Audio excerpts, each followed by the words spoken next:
In this tutorial, I'm going to show you how to put into perspective one image on another.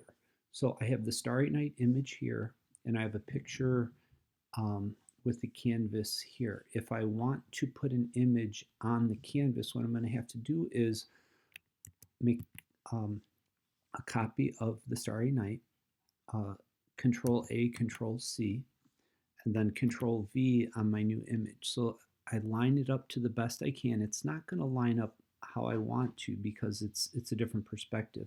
I'm going to take the opacity down a little, and then I'm going to go to Edit, Transform, Distort. And then what you're going to do is the little toes on the corner, just kind of line it up to the best you can.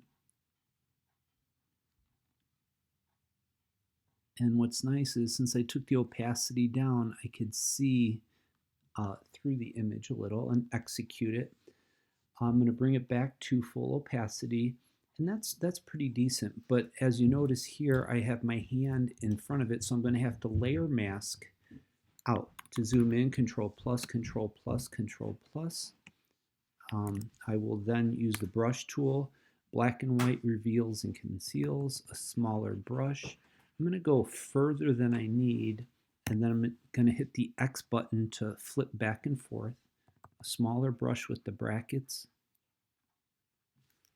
Control 0, and I'm pretty much done. I took two different perspective images and lined them up through the use of the Edit, Transform, Distort tool. And to make it more believable, the brush here, I just put a little blue on it. Hope this helps with putting an image into perspective.